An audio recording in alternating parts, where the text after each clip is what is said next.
నేను చూస్తూ ఉంటుంది ఇలాంటిది ఎలా అయిపోయింది జూహి? ఝాన్సీ కాలపీ గ్వాలియర్ ఎక్కడికి వెళ్ళిపోయాయి? కానీ మన స్వరాజ్యం దగ్గరికి వచ్చి కూడా ప్రతిసారి దూరంగా వెళ్ళిపోతుంది జూహి. స్వరాజ్యం వస్తూ ఉండగా చూశాను, కానీ రెండవ క్షణంలోనే మార్గాలు హిమాలయాలు అడ్డుగా వస్తున్నాయి జూహి. దాన్ని దాటిన వెంటనే మహాసాగరం యొక్క భయంకరమైన ఒకదానికి ఒకటి గుద్దుకుంటున్నాయి జూహి. జూహి, అది అక్కడ చూడు, అక్కడ భూమి మీద చూడు, ఎలా రగులుతున్న జ్వాలలు పైకి లేస్తున్నాయి. ఆకాశం మీద చూడు, ఆకాశం అంతా పొగతో నిండి ఉంది, ప్రళయ సమయము. కానీ రావు సాహెబ్ అక్కడ బానిస నవాబు రక్తమండలకు నీడలో భోగ విలాసాలను మునిగి ఉన్నాడు జూహి. జూహి, జూహి, నేను ప్రతిజ్ఞ చేశాను నా ఝాన్సీని ఎప్పటికీ తిరిగి ఇవ్వనని. కానీ నా ఝాన్సీ చేజారిపోయింది జూహి. లేదు లేదు, నా ఝాన్సీ చేజారిపోలేదు. నేను ఝాన్సీని తప్పక చేజెక్కించుకుంటాను. నేను ఒంటరిదాన్ని అయితే ఏమి, నేను ఒంటరిగానే ఝాన్సీని చేజెక్కించుకుంటాను. మహారాణి, మీరు ఒంటరి వారని ఎవరన్నారు? మీరు భగవద్గీతను కూడా చదువుతారు, ఇంకెందుకు మీకు ఈ నిరాశ? నేను నిరాశ చెందడం లేదు జూహి. నాకు తెలుసు నేను తప్పక ఝాన్సీని చేజెక్కించుకుంటానని. ఆ రోజు బాబా గంగాదాస్ నాతో ఏమన్నాడో నీకు తెలియదా? ఎప్పటి వరకు మన సమాజంలో అంటరానితనము, హెచ్చుతగ్గుల భేదభావాలు తొలగిపోవో, ఎప్పటి వరకు మనం విలాసవంతమైన జీవితాన్ని వదిలి ప్రజల సేవకులుగా మారమో, అప్పటి వరకు మనకు స్వరాజ్యం లభించదు జూహి. స్వరాజ్యం కేవలం సేవ, తపస్సు మరియు త్యాగం వల్లనే లభిస్తుంది జూహి.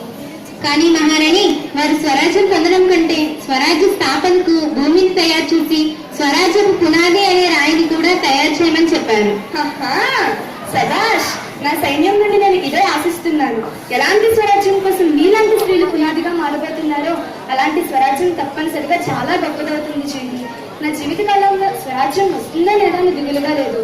కానీ మన దగ్గర తాత్యా వంటి సేనాపతి ఉన్నా మన సైన్యంలో క్రమశిక్షణ లేదే. మన దగ్గర గ్వాలియర్ ఉన్నప్పటికీ మనం ఏమీ చేయలేకపోతున్నాం. ఎందుకో తెలుసా? తెలుసు మహారాణి, మనం విలాసంలో మునిగి ఉన్నామని. ఎవరన్నారు మనం విలాసంలో మునిగి ఉన్నామని? విలాసంలో మునిగి ఉన్నది రావ సాహెబ్ బానిసల నవాబు సేనాపతి తాత్య. లేదు లేదు, సేనాపతి కాదు. అయ్యో, అర్థమైంది. నువ్వు ఆయన్ని సమర్థిస్తున్నావు కదా? నేను ఆయన్ని సమర్థించడం లేదు. నిజాన్ని ఎప్పటికీ దాచలేము. సేనాపతి తాత్య రావ్ సాహెబ్ ను తన మనసులో స్వామిగా అనుకుంటున్నాడు. నువ్వేమో ఆయన్ని స్వామి అని అంటున్నావు. అవును, నేను ఆయన్ని స్వామి అనే అనుకుంటున్నాను, అనుకుంటూనే ఉంటాను. కానీ ఆయన కంటే ఎక్కువ మహారాణిని స్వామి అని అనుకుంటాను. మహారాణి కంటే ఎక్కువ నా దేశాన్ని స్వామి అని అనుకుంటాను. నా దేశం కోసం తాత్యాన్ని కూడా తిరస్కరించాను.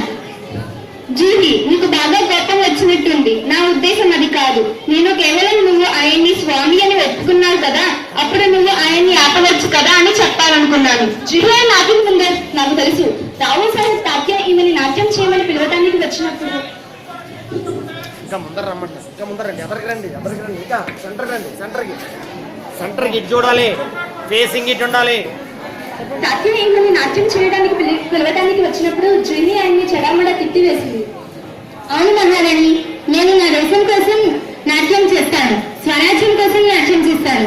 కానీ విలాసంలో గడపడానికి నా కళను నడకవేసి ఉడతాడిలా మార్చలేను.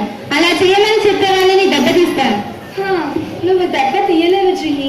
ఆ బాధే మమ్మల్ని పిండేసింది. ఒకవేళ మనం దెబ్బతీసి తాత్యమతిని దూరం చేయగలిగితే ఇక బాధేముంది?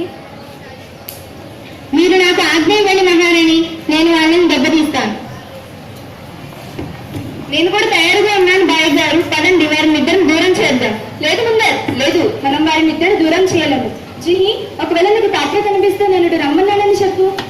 ఎందుకు వెతికిలేను మహారాణి? మీ ఆజ్ఞ ఉంటే నేను తాత్యాన్ని పాతాళం నుండి కూడా లాక్కొని వస్తాను. మహారాణి, మీరు విన్నారా? ఏంటి రఘునాథ్? మహారాణి, జనరల్లో సైన్యం పేష్వా సైన్యాన్ని ఓడించింది. ఏంటి, పేష్వా సైన్యం ఓడిపోయిందా? పేష్వా సైన్యం ఓడిపోయిందా? మంచిదైంది. ఇప్పుడు జ్ఞానోదయం కలుగుతుంది. రఘునాథ్, వెళ్ళి మన సైన్యాన్ని తయారీని ఆజ్ఞాపించు. రోజ్ గ్వాలియర్ కోటని ఎప్పటికీ తీసుకోలేడు. నాకు తెలుసు, అతను ఎప్పటికీ తీసుకోలేడు. నేను ఇప్పుడే సైన్యాన్ని నడిపిస్తున్నాను.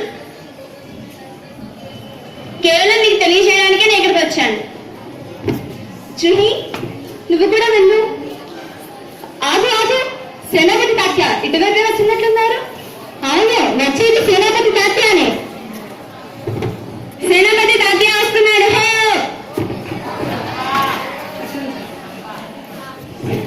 సేనాపతి తాత్య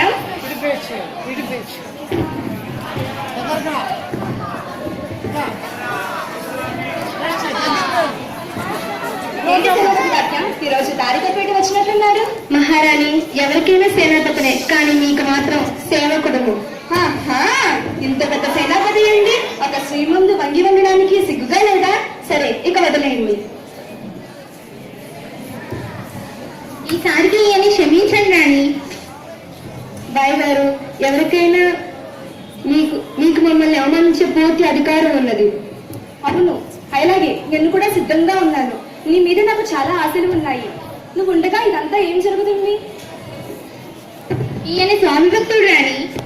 కానీ మనకు దేశభక్తులు అవసరం చెయ్యి.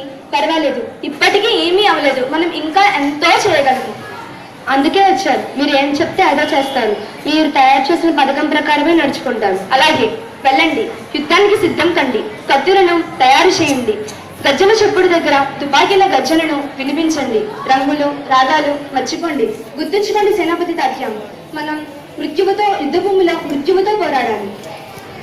మహారాణి, మీకు జయము. నేను యుద్ధానికి సిద్ధమని వచ్చాను. తెలుసు, కానీ సేనాపతి తాత్యం గుర్తుపెట్టుకోండి. సేనాపతి తాత్యం గుర్తుపెట్టుకోండి. మనకి గెలుపు వచ్చినా ఓటమి వచ్చినా నాకు దిగులేమీ లేదు. కానీ మన వీరత్వానికి కలంకం రాకూడదనే దిగులు మాత్రమే ఉంది. మహారాణి, మీరు ఉండగా కలంకలం మన నీడను కూడా తాకలేదు. ఆజ్ఞ ఇవ్వండి. నమస్కారం. నమస్కారం తాత్య, నేను తిన్నగా యుద్ధ భూమికి వెళ్తున్నాను. ఆలస్యం చేయవద్దు. ఇవాళ మొత్తం నేను మీతోనే ఉంటాను రాణిగారు. నేను ఫిరంగిశాలిని సంభాలిస్తాను. మనమందరం కలిసి స్వరాజ్యాన్ని పొందుతాము, లేక స్వరాజ్యానికి పునాది రాళ్ళం అవుతాము. ఏమంటారు?